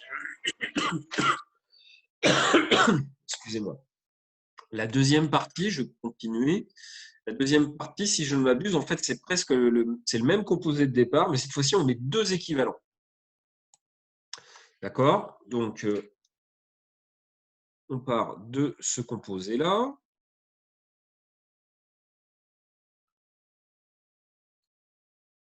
Voilà. Et donc, on part avec l'iode en équatorial comme ceci, le chlore en axial. C'est logique hein, en même temps, hein, parce que ici, c'est la conformation la plus stable du truc. Et cette fois-ci, on met NaN3 et on va mettre 2 équivalents. D'accord? Alors, au niveau des solvants, on est toujours dans le DMF, on est toujours à 0 degré et bon, il y a 6 heures aussi à indiquer ça. Bon, bref. Là encore, hein, on est encore dans la SN2. Mais comme il y a 2 équivalents, on va avoir 2 réactions coup sur coup.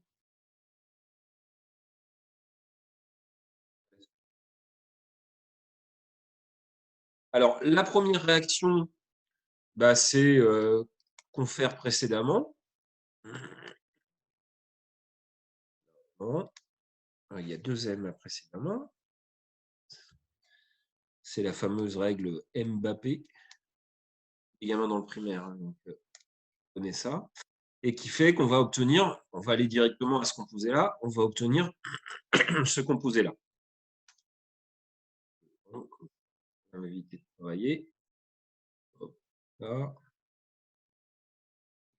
Hop.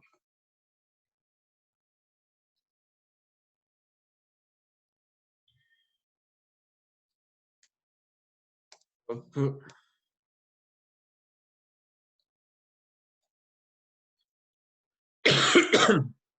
Alors maintenant, ce dérivé halogéné que vous avez ici, eh bien, vous avez encore un autre nucléofuge et le chlore qui est ici. Et là, le deuxième équivalent de N3-, là, il va vous faire attaquer comme ceci et dégager le chlore. Du coup, vous allez obtenir, je garde cette conformation-là, vous allez obtenir cette configuration-ci. Le N3 est en axial en arrière. Ici, vous avez le CH3 qui est en axial. Le chlore est parti et le N3 est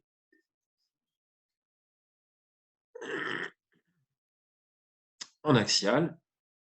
Alors, en fait, c'est très simple. Ce qui est équatorial devient axial, etc., etc. Bon, bah, comme auparavant, on peut regarder un petit peu qui était équatorial et qui est en axial. Ici, on a deux axiales. Donc, c'est un N3 et un CH3. On a un équatorial, un N3. Et donc, bah, là encore, on va avoir le même chose à faire, c'est-à-dire qu'on va avoir un autre équilibre conformationnel. Et l'équilibre conformationnel, eh bien, va nous faire cette fois-ci poser ici. Vous allez avoir, eh bien, on redécale encore. Donc, j'avais numéroté sur le truc précédent, ça serait peut-être mieux de revenir sur la numérotation. Numéroté à partir du N3 et en tournant dans le sens des aiguilles d'une montre.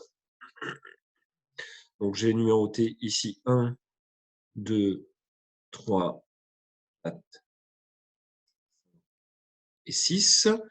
Donc, je redécale, je vais mettre ici le 1, le 2, le 4, le 6. Du coup, je tourne dans le bon sens.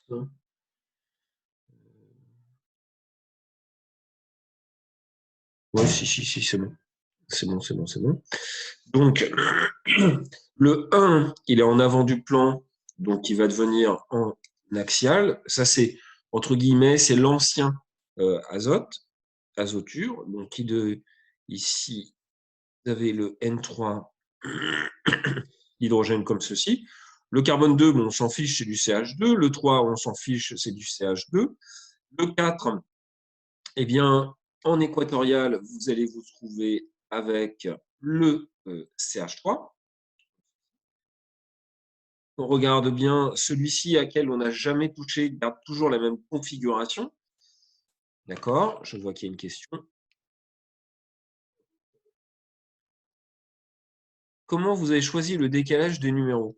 Alors, ouais, c'est vrai qu'on peut les décaler dans. L'important, c'est de les décaler dans un sens ou dans un autre. Ouais, d'un côté, j'ai décalé vers la droite et après, quand je l'ai refait, j'ai décalé vers la gauche.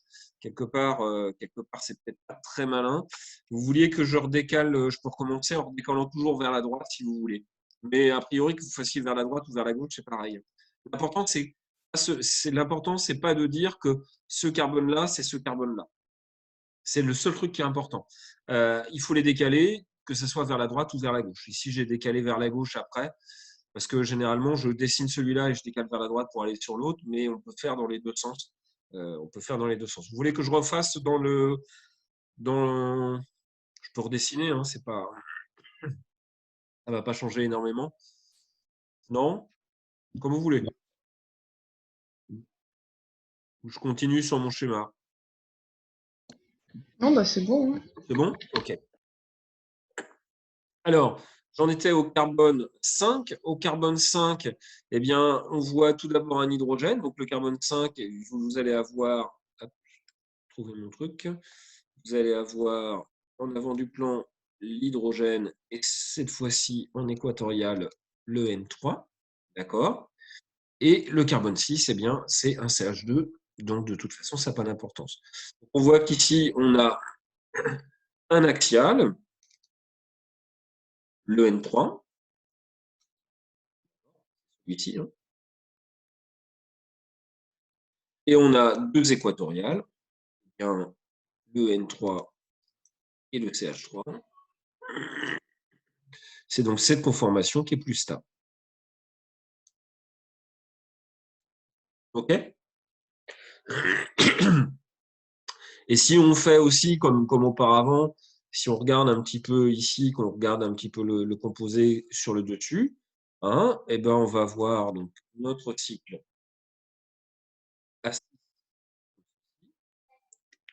Le cycle A6 comme ceci. Vous avez donc, on numérote, donc 1, 2, 3, 4, 5, 6. Le N3, donc vous le voyez en avant du plan ici. Le N3 est ici. Donc le 2, on s'en fiche. Le 3, on s'en fiche. Le 4, on voit le CH3 en avant du plan. Donc il est ici. Et enfin, pour le carbone 5, le carbone 5, si on regarde bien, on verra d'abord l'hydrogène devant vous et en arrière du plan, vous verrez le N3 comme ceci. Si vous regardez sur la page précédente où j'avais fait une projection sur le dessus, on avait bien le N3 en avant du plan, le CH3 en avant du plan, et on avait le chlore ici, c'est une SN2, on a bien eu cette inversion du chlore, hein, ici, d'ailleurs celui-ci est devenu R sur le composé qui suit et qui est derrière, donc on n'a pas inversé ces deux configurations, mais celui-ci. Ok ? Est-ce que ça va? Ça, c'était, c'est pas triste hein, comme type d'exercice. C'est pas très très simple. Est-ce que vous avez des questions sur celui-là? Eh ben, si vous n'avez pas de questions, on va passer à la page suivante. Alors, j'ai juste besoin, moi, d'avoir l'énoncé du départ. Ah oui, c'était ce composé-là avec une base en milieu dilué. OK. Et après, il faudra être un peu... Alors ce composé-là, on est avec du corps, toc, le CH3,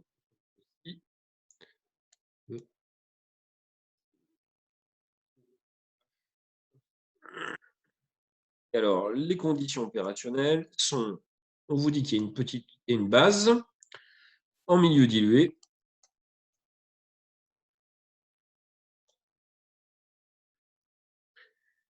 Hop là, et on est à 25 degrés C. Alors, 25 degrés C, vous allez me dire, est-ce que c'est qu'on chauffe ou est-ce qu'on ne chauffe pas? 25 degrés C, c'est encore froid. C'est pas du chauffage, ok. Donc, on est plutôt dans les substitutions nucléophiles que ces températures ambiantes. Voilà, c'est ça.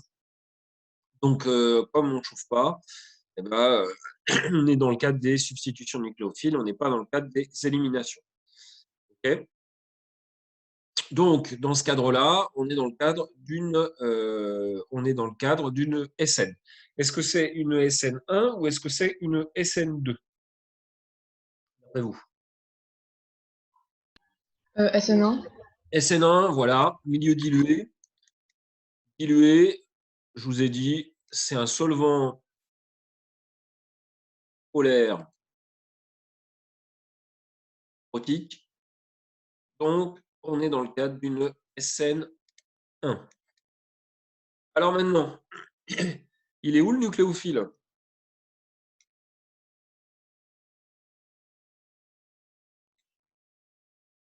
Hein, c'est la bonne question. Il est où le nucléophile dans ce truc-là? C'est là où il fallait un petit peu de regard par rapport à il fallait un petit peu de regard par rapport à tout ça, parce que finalement, le nucléophile, vous allez l'obtenir dès l'action de la base. Pourquoi? Parce que ici, vous avez tout simplement une fonction acide. Et donc, si vous avez une fonction acide, avant même de faire la réaction, bien, vous allez avoir l'obtention du carboxylate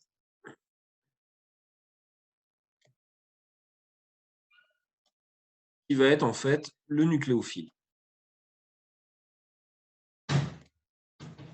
Alors, qu'est-ce qui va se passer ensuite? Ben, ensuite, vous allez faire un carbocation, comme ceci.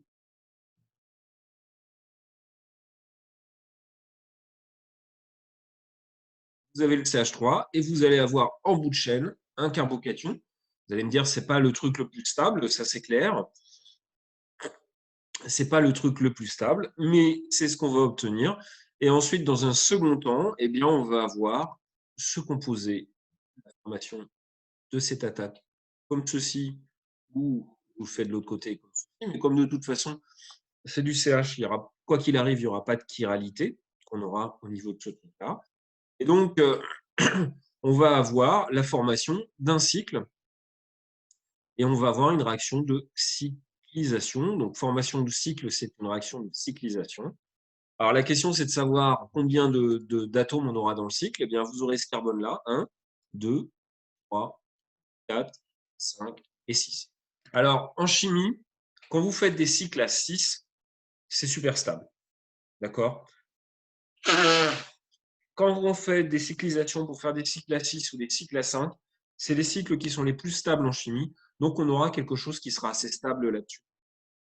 Et donc, le composé que vous allez avoir, on va rediscuter un petit peu ensuite du CH3 comme ceci, eh bien, ça ressemblera à ça,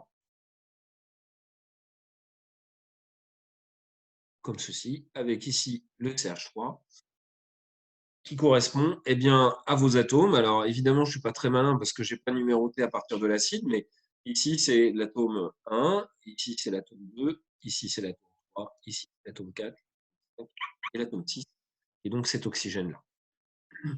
Alors ça, c'est un ester. C'est un ester interne. Et ça s'appelle une lactone. OK. Alors, il y a des lactones célèbres, hein, notamment les lactones avec un cycle à 5. Pas pour des bonnes raisons, parce que c'est avec le cycle à 5, en fait, c'est le GHB. Je ne sais pas si vous connaissez le GHB. Non?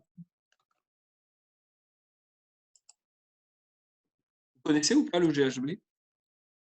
Oui, on connaît. Ouais, c'est un piège en fait. Hein. C'est un piège parce que vous êtes enregistré, etc. C'était pour vous piéger. Non, non, mais effectivement, c'est malheureusement un composé qui est utilisé, enfin qui est une drogue. Okay. Alors la vraie question qu'il faut se poser, c'est puisqu'on a tourné en fait le truc, comment est le CH3 dans ce cadre-là? Bah, ce qu'on va faire, c'est qu'il n'y aura pas d'inversion de configuration. Donc, on va regarder sur l'étape précédente, on va regarder comment il est, s'il est R ou il est S. Et puis ensuite, on va le reporter de cette façon-là, de façon à être sûr de l'avoir sur la bonne configuration ici. Donc, ici, on a en arrière du plan, on a l'hydrogène. OK. Ici, on a un carbone, un carbone, un carbone. Bon, on sait avoir un peu de métier, celui-là sera le troisième, c'est sûr. En arrière, c'est le quatrième. Ici, donc, on a un carbone, un carbone. Ce carbone est lié à un carbone. Ce carbone est lié à un carbone. Ça s'arrête ici. Ici, on est lié à 3 oxygènes. C'est lui qui passe en premier et c'est lui qui passe en deuxième. Et donc, on tourne comme ceci, c'est-à-dire on tourne comme pour faire un R. OK? Il n'y a pas d'inversion de configuration. Eh bien, il faut ici, vous aurez les mêmes priorités. Il faut avoir le 1 ici, le 3 ici et le 2 ici. Là.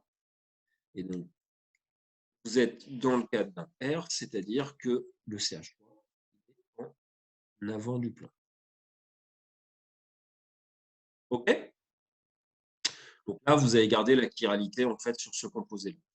Alors, attention quand même, cette histoire de faire le R d'ici à ici, attention parce qu'il ne faut pas partir trop en avant, notamment ici, si vous preniez cette molécule-là, si vous le faites ici, vous allez le voir S, celui-là. Vous savez pourquoi?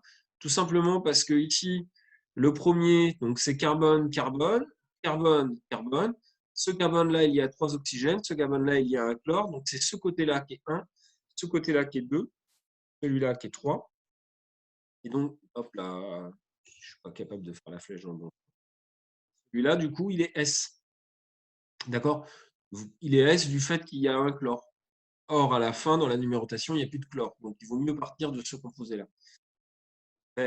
Pour être sûr, pour s'assurer d'avoir le CH3 du bon côté.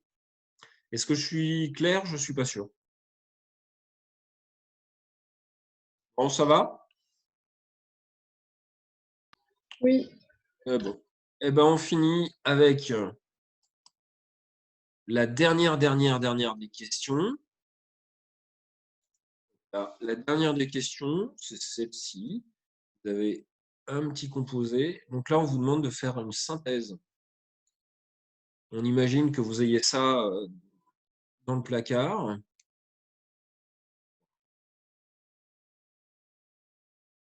Vous avez ça dans le placard, on va dire ça comme ça. Hop. Et on vous dit, bah, fais-moi donc quelles sont les conditions opératoires, pour obtenir eh bien, ce composé-là. SH. D'accord? Alors, comment vous feriez? Donc, vous voyez que vous avez un composé qui est chiral ici. À la fin, vous avez un composé qui est chiral. Vous avez un chlore qui était substitué par un SH. Du coup, vous faites quoi comme type de réaction?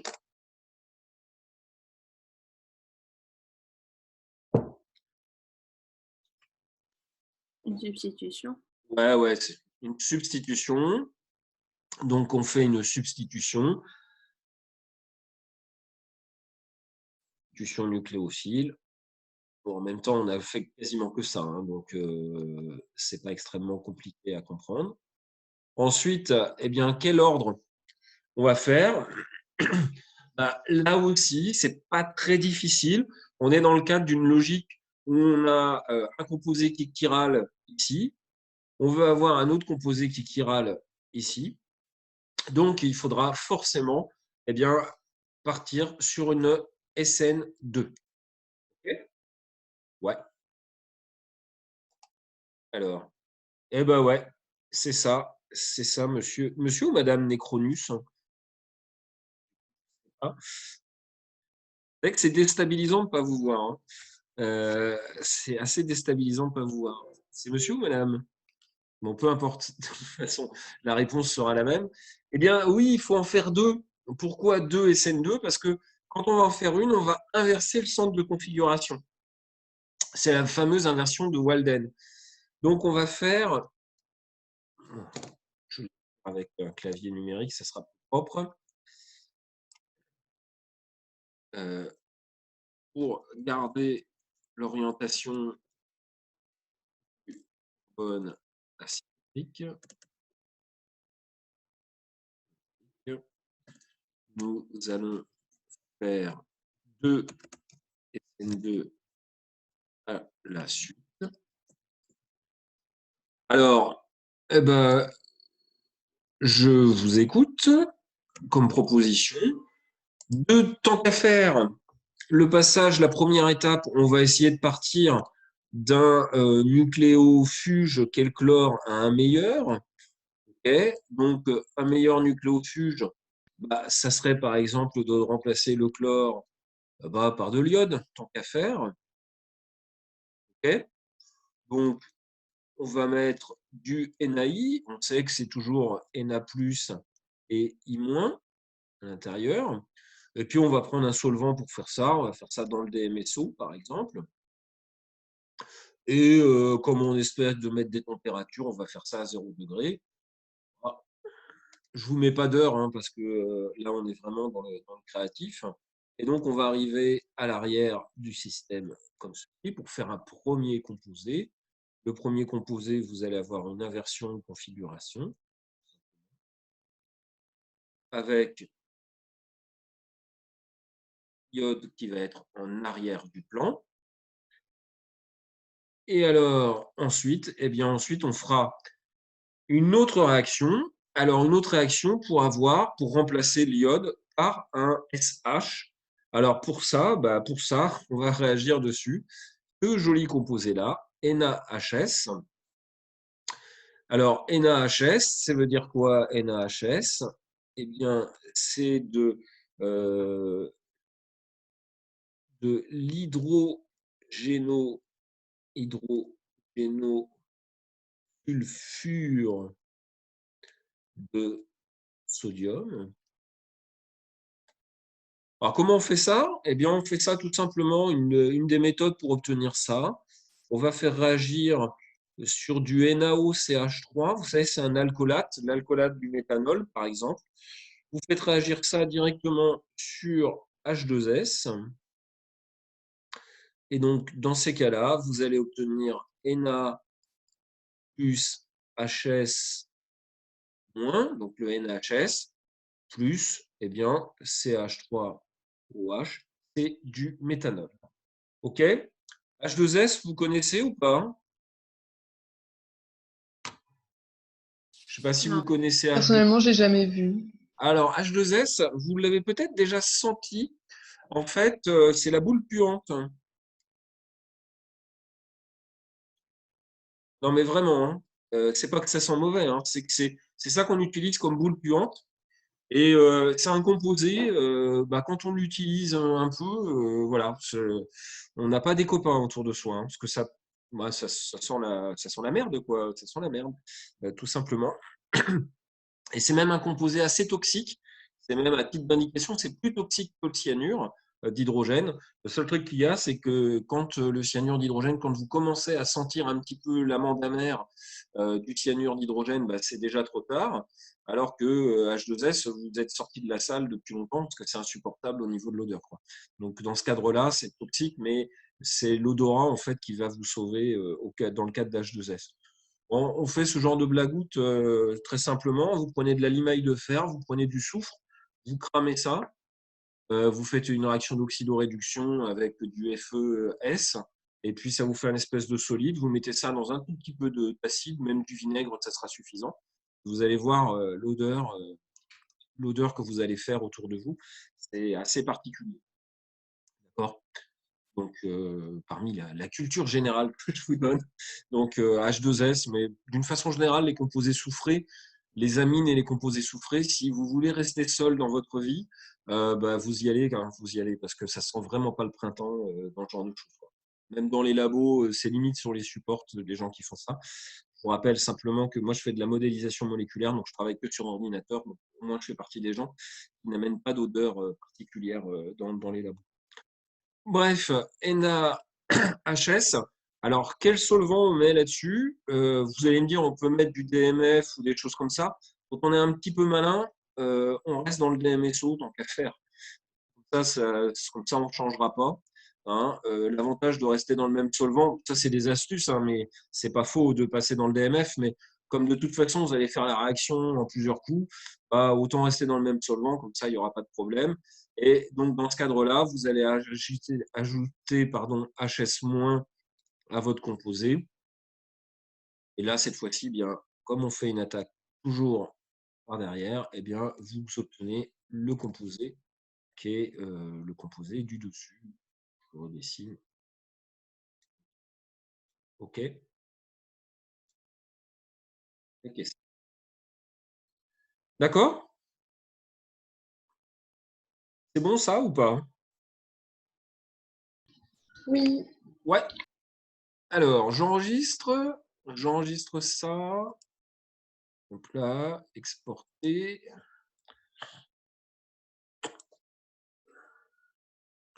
Alors, L1, chimie. Alors, exercice 5. Voilà. Pourquoi ça peut marcher? Bon, bref. Ça, à la limite, c'est pas très grave. Donc, j'ai plus rien à vous donner. Je crois qu'au niveau du poly-TD, on est à la fin du poly-TD. Donc, il y a quelques trucs sur le partiel. Vous pouvez regarder un petit peu ces choses-là. Il y a pas mal de choses qu'on a déjà vues. Sur les différentes choses, il y a ça aussi peut-être à regarder. Alors, à savoir, faire attention à quelque chose, c'est que sur les années d'avant, on ne faisait pas les éliminations auparavant. D'accord? Donc, il n'y a pas de choses à regarder là-dessus. Voilà. En même temps, je suis en train de tourner les pages, mais vous devez voir que, avec Zoom, vous devez voir que le tableau, quoi qu'il arrive. Ça n'a pas dû bouger pour vous. Je vais arrêter le partage. Attendez. Je vais revenir à mon Zoom là. Merde. Ah,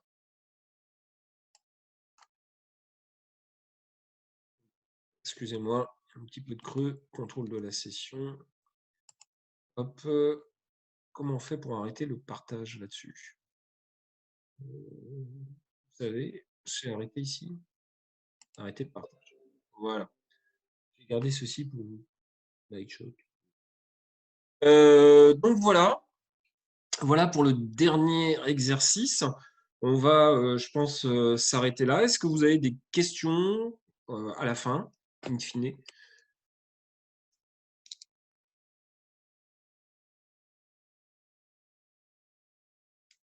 Des moments de solitude, hein, vous savez. D'habitude, c'est pareil hein, aussi, hein, en même temps. Hein, quand on est en TD, c'est bien pareil. Hein, quand je dis s'il y a des... Non, bah, j'ai pas de questions, à D'accord. part si, est-ce que quand, en temps voulu, on aura un mail par rapport au comment ça va se passer pour les examens ou quoi, Bien sûr, ça, il n'y a pas de. bien sûr. D'accord. Bien sûr. Non, non, on va pas vous prévenir. D'abord parce qu'il y a des raisons de légalité derrière tout ça. Hein. On ne peut pas vous imposer des choses. On va vous prévenir aussi sur les modalités de contrôle des connaissances. Alors, sur les modalités de contrôle des connaissances, comme je vous ai dit, il y a des histoires de légalité. D'habitude, au niveau des modalités de contrôle des connaissances, on est à 30% sur le partiel et 70% sur l'examen final. Ça, aujourd'hui, ça n'a plus de sens de le maintenir comme ceci pour nous. Donc, on va essayer de voir comment coller au mieux au niveau de ce module pour avoir quelque chose du plus juste que ça soit possible. Il y a deux écueils qu'il y a là-dessus. Le premier écueil, ça serait de donner, de faire comme si de rien n'était. Ça, je pense que c'est pas moi qui décide de tout. Hein. On en discute collectivement dans cette rue, dans cette lieu, évidemment. Et ce qui est pas mal d'ailleurs, c'est que tous les enseignants sont impliqués quand on fait des réunions. Donc, on va dire tous les groupes sont représentés dans ce cadre-là. Ça, c'est plutôt quelque chose de bien. Et dans ce cadre-là, précisément, donc je vous dis, le premier écueil, ce serait de faire comme si de rien n'était, de vous filer un DM comme ça à faire. Bon, ça, évidemment, on ne va pas être dans cette logique-là. Le deuxième écueil, et ça, je ne suis pas sûr que vous le compreniez bien, mais bon, ça serait de donner le module à tout le monde. Alors, pourquoi ça serait pas sympa? D'abord, ça serait pas sympa pour ceux qui travaillent. Ensuite, c'est pas sympa dans le sens où de toute façon, c'est pas comment dire, c'est pas on vous le donne ou on vous le donne pas. La question, c'est de vous donner une note derrière qui compense d'ailleurs d'autres UE. Donc, il ne s'agit pas simplement de donner quelque chose. Et puis ensuite, pour tout vous dire, on est 37 dans ce groupe 3. Je pense qu'on n'a jamais été en présentiel 37. Je vois qu'il y a des gens qui ne se sont pas connectés, qui ne se sont jamais connectés au Moodle. Il y en avait des personnes qui étaient en absence injustifiée au niveau du partiel. Moi, je ne souhaite pas, je vous le dis, c'est mon point de vue, hein, mais je ne souhaite pas qu'on valide le module pour des gens qui ne sont pas présentés, par exemple, au moment du partiel. Les absences justifiées peuvent tout à fait se comprendre. Hein. Vous savez comment ça fonctionne au niveau de l'université. Mais une absence injustifiée, pour moi, je n'ai pas de raison de donner à ces gens-là de donner l'UE. Donc, on est sur ça et on essaye de faire une alchimie là-dessus. Compter que le partiel, ça ne serait pas sympa pour ceux qui… D'abord, il n'y a pas eu que des bonnes notes au niveau du partiel. Il y a des gens de valeur qui… Alors, je ne vous connais pas tous, mais je sais qu'il y a des gens qui n'ont pas eu la moyenne au partiel et qui ont suivi ou donc que je pense qu'il serait quand même intéressant qu'ils aient la possibilité de s'exprimer dans le cadre d'un dernier examen. Donc voilà un petit peu, là je vous fais presque part de l'état de mes réflexions, mais on est à peu près tous là-dessus. Après, donc, il va falloir qu'on propose quelque chose au niveau des modalités de contrôle des connaissances, qui sera une modification. C'est ça dans tous vos UE de licence de chimie. C'est ça dans toutes les UE des masters de chimie, c'est ça dans toutes les UE de toutes les formations que vous avez à l'Université de Paris, et c'est ça dans toutes les universités de France. D'accord? Donc, vous n'êtes pas le seul dans cette galère, forcément là-dessus. Donc, voici ma fille Noémie. Vous n'êtes pas le seul dans cette situation. On essaye de coller au mieux, et sachant qu'il y a des données légales derrière, il faut que derrière, ça soit voté dans le conseil facultaire de l'Université de Paris, de façon à ce que ça soit validé ensuite au niveau des examens. Normalement, vous ne devez pas aller en examen sans savoir pour combien ça compte ce que vous allez faire. Vous comprenez la logique.